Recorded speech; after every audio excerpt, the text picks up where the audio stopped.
Frères et sœurs en Christ, que la paix de notre Dieu, le Père, Dieu de Jésus-Christ, la bénédiction du Fils, la bénédiction de l'Esprit Saint, qui nous console, demeure et descende sur nous à jamais. Amen.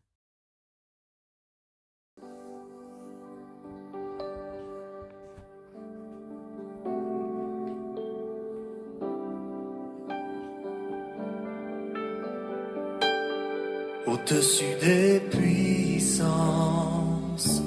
au-dessus des rois, au-dessus de la nature et de la création, au-dessus de tous les plans des hommes sages, bien avant le monde tu existais. Au-dessus des royaumes, au-dessus des trônes, au-dessus des merveilles que ce monde a connues, par-dessus tous les trésors de la terre, rien ne peut mesurer ta valeur. Crucifié, seul abandonné, tu as souffert, méprisé, rejeté, terre et rose, foulé par nos pieds. Tu m'as sauvé, tu m'as aimé, par-dessus tout. Chers frères et sœurs en Christ, aujourd'hui, méditons sur le comportement du prophète Élie face à l'éducation de ses enfants, tel que relaté dans le livre de 1 Samuel. Les versets clés de notre réflexion sont 1 Samuel 2, verset 12, verset 22 et verset 25.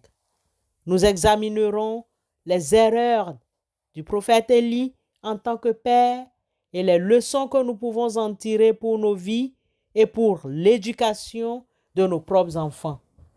Bien-aimés, dans le premier livre de Samuel, au chapitre 2, verset 12, les fils d'Élie étaient des vauriens. Ils ne connaissaient pas l'Éternel à telle enseigne que le rédacteur décrit leur comportement dans ces termes. Les fils d'Élie étaient des hommes pervers, ils ne connaissaient point l'Éternel. Quelle désolation pour l'homme de Dieu! Quelle humiliation que le grand prophète ait des enfants pervers, c'est-à-dire des enfants qui manifestent une déviation du comportement considéré comme moralement acceptable, surtout en matière de sexualité. Il y a des enfants qui aiment faire le mal, causer du tort ou de la souffrance aux autres, surtout à leur père Élie. Pourquoi? Le premier livre de Samuel 2, 22 explique que Élie était très âgé. Il entendait dire comment ses fils agissaient envers les Israélites et même qu'il couchait avec les femmes qui se rassemblaient à l'entrée de la tente de la rencontre.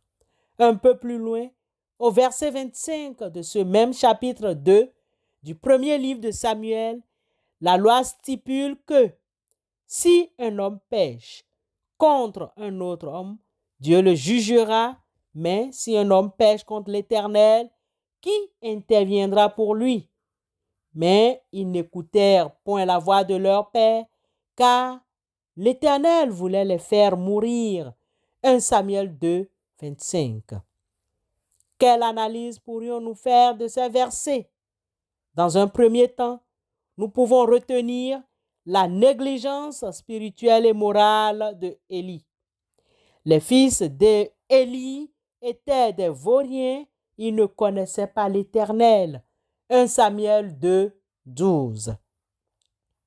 Quel problème identifié? C'est que les fils du prophète Ophni et Phiné étaient corrompus et ne connaissaient pas Dieu, malgré leur position de prêtre. Cela indique une grave lacune dans leur éducation spirituelle et morale. Quelle leçon pour nous aujourd'hui?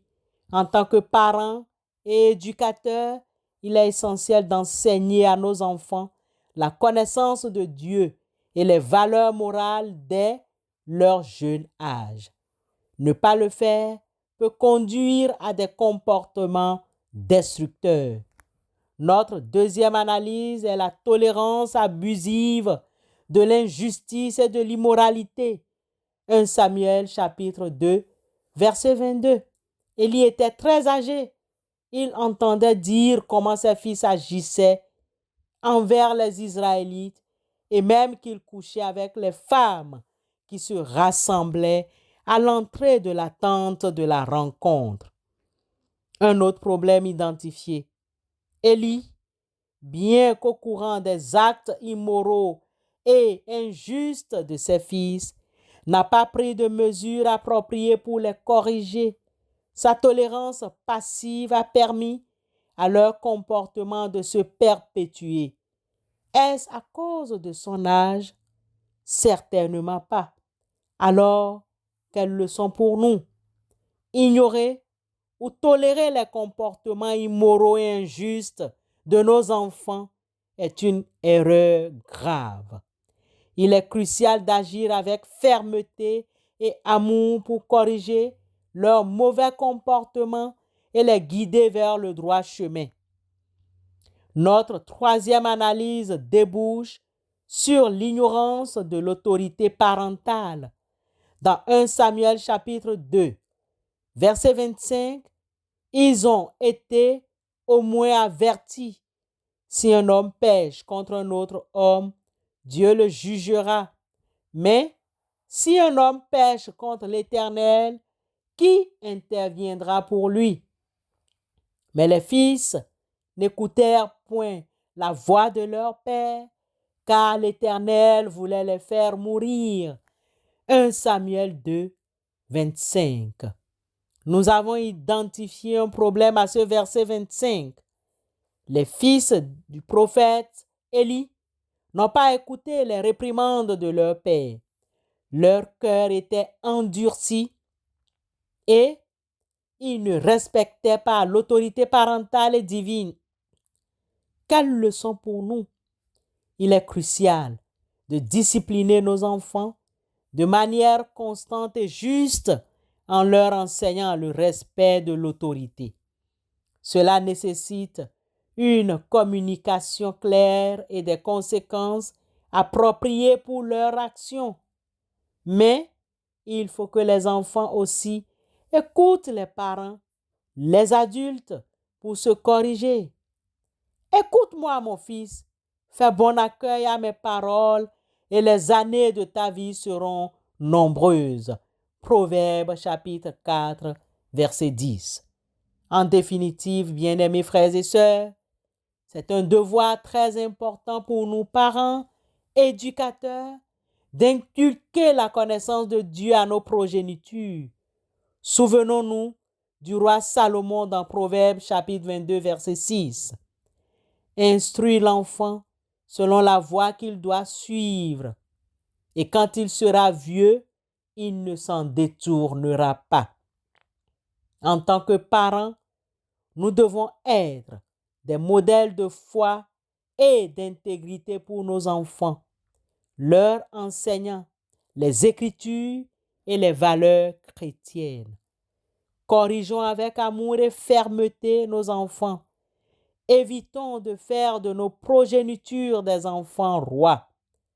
L'auteur de la lettre aux Hébreux chapitre 12 verset 11 dit: « Il est vrai que toute correction semble d'abord un sujet de tristesse et non de joie, mais elle produit plus tard pour ceux qui ont été ainsi exercés un fruit paisible de justice. La correction doit être vue comme un acte d'amour visant à guider les enfants vers une vie droite et épanouie. Bien-aimés frères et sœurs, assumons nos responsabilités parentales. Paul l'apôtre, aux Éphésiens au chapitre 6, verset 4, nous conseille ainsi. Et vous, pères, n'irritez pas vos enfants, mais élevez-les en les corrigeant et en les instruisant selon le Seigneur. Nous devons être attentifs et proactifs dans l'éducation de nos enfants en établissant des limites claires et en étant présents pour les guider et les soutenir. En conclusion, le comportement du prophète Élie face à l'éducation de ses enfants nous offre une mise en garde puissante contre la négligence parentale. En tant que parents, éducateurs et membres de la communauté chrétienne, nous avons la responsabilité de former nos enfants dans la connaissance de Dieu, de corriger leur comportement avec amour et fermeté et de leur inculquer le respect de l'autorité. La folie est attachée au cœur de l'enfant. La verge de la correction l'éloignera de lui. Proverbe chapitre 22, verset 15. Amen. C'est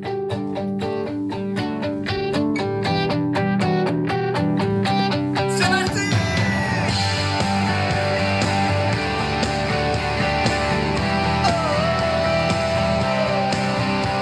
Grande est ta fidélité, tous les jours de ma vie. Grand est ton amour, chaque instant de mes jours. Grande est ta fidélité, tous les jours de ma vie. Grand est ton amour, chaque instant de mes jours. Quand je me couche, tu es là. À mon réveil, je sens ta présence. Tu mets la joie dans mon cœur. Tu m'appelles ton enfant. Grande est ta fidélité, tous les jours de ma vie. Grand est ton amour, chaque instant. Bien-aimés frères et sœurs, prions pour que Dieu nous donne la sagesse et la force nécessaire pour remplir notre rôle crucial de parents, pour que nos enfants grandissent dans la foi et la droiture. Nous te remercions, Dieu, notre Créateur, pour la bénédiction des vacances qui commencent en ces temps de repos et de renouveau. Nous venons devant toi pour te demander la sagesse et la guidance pour les parents. Aide-nous à remplir notre rôle d'éducateur avec amour et discernement. Accorde à tous les parents de la terre la patience et la créativité pour enseigner à leurs enfants tes voies et tes valeurs, même en dehors de l'école. Père éternel, que ces moments passés ensemble soient des occasions de renforcer nos liens familiaux et de grandir ensemble dans la foi. Seigneur, donne-nous la force de montrer l'exemple en vivant selon ta volonté, afin que nos enfants puissent venir, que nos enfants puissent voir en nous un reflet de ton amour et de ta justice. Que les parents chrétiens inculquent à leurs enfants le respect, la bonté et la sagesse. Garde nos enfants en sécurité pendant ces vacances et remplis nos cœurs de joie et de curiosité. Qu'ils puissent grandir dans la connaissance et l'amour de toi. Nous te prions au nom de Christ Jésus, notre Seigneur et Sauveur. Amen.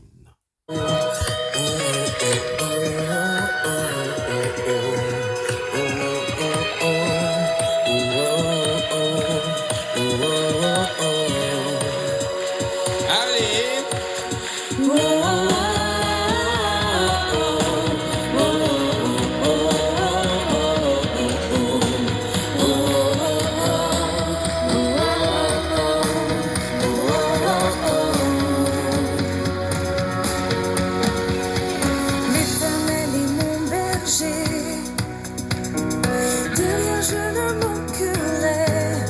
Oh mon âme, chante mon âme.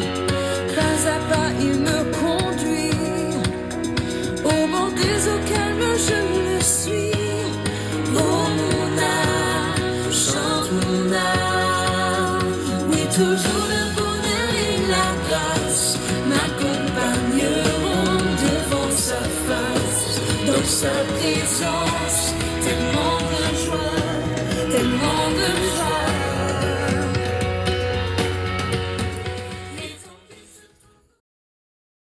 Recevons la bénédiction de la part de notre Dieu. Que le Seigneur vous garde dans son amour. Que le Dieu de toute promesse fasse lever en vous la plus belle des moissons et vous transforme en semeur de son royaume. Il vous bénit, celui qui est le Père, le Fils et le Saint-Esprit. À lui le règne et la gloire pour les siècles des siècles. Amen.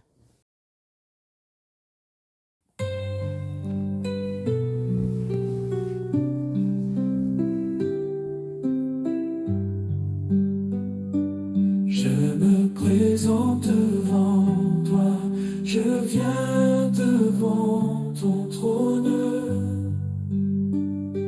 Je me présente devant toi, je viens devant ton trône. Mon être entier soupire après toi, ô Éternel, mon Dieu, mon roi. Tu es digne, ô mon Dieu, de mes louanges. Tu es digne, ô mon Dieu, de ma reconnaissance. Tu es digne, ô mon Dieu, d'être élevé. Tu es digne, ô mon Dieu, d'être élevé. Tu es digne, ô mon Dieu, d'être adoré.